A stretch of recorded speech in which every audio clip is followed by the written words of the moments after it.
Hello hello பரமேஸ்வரங்களா? ஆமாங்க. அது ஒரு பிஎஸ் பேசுகிறாரு. ஆ பரமேஷ். சொல்லுங்கள் சார். ஒரு 4 நாளைக்கு முன்னே 5 நாளைக்கு முன்னே வந்தியா காலையில்? ஆமாங்க சார். பணம் கம்மியாக இருக்குன்னு சொன்னேன். எவ்வளோ காசு இருக்குன்னு சொன்னேன் சார். அமௌண்ட் எதுவும் ரெடி ஆகலைன்னு தான் சொல்லுங்கள் சார்.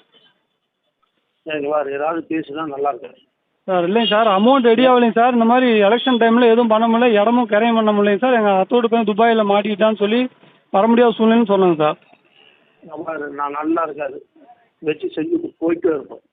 அன்னைக்கு என்கிட்ட சொல்லி இவ்வளோ பணம் இல்லை, ஏதோ ஒரு முடிஞ்ச அளவுக்கு பண்ணிட்டு ஒரு 50 ரூபா தரதானே நான் பொண்ணை வைக்கிறதுல பூ வச்சுட்டு போயிட்டு இருக்கிற அது சொன்னீங்க சார். ஆனால் இல்லைங்க சார். ஆமாம் சார் சொன்னீங்க சார். அமௌண்ட் எதுவும் ரெடி ஆகலைங்க சார். அதான் நான் ஒரு வக்கீல்கிட்ட சொல்லுங்க காலையில் நேரில் வா. ஃபோனில் வேணாம், ஃபோனில் பேசினா நல்லா இருக்காது. சார் நாளைக்கு காலையில் வா சார். என்னங்க சார், நான் தான் அமௌண்ட் எல்லாம் அவர்கிட்ட செக்கு கொடுத்துட்டு அவரும் செக்கில் போட்டுக்கிறேன்னு சொன்னாருங்க சார். செக்கு நான் நெட்டியில் ஒட்டி சொல்லியா? செக்கில் உன் அக்கௌண்ட்டில் காசு இருக்குதா? இன்னும் செக்கு ஒரு டேட் பண்ணி கொடுக்குறியா? அந்த டேட்டில் நான் கலெக்ஷன் கொடுத்துட்டுமா சொல்லு சார். அவரு தான் சார் செக்கு கலெக்ஷன் போட்டுக்கிறேன்னு சொன்னாருங்க சார் நேற்று அவர்கிட்ட. உன் அக்கௌண்ட்டில் காசு இருக்குன்னு சொல்லி நான் இப்பயே போடுறேன். நான் இருக்கிற சூழ்நிலைக்கு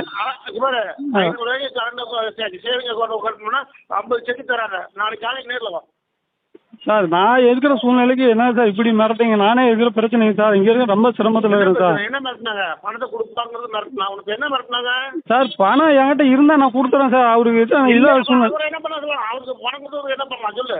பணம் கொடுத்தவருக்கு நான் செக் கொடுத்துருக்கேன் சார். செக் கொடுத்துருக்கேன் சார்.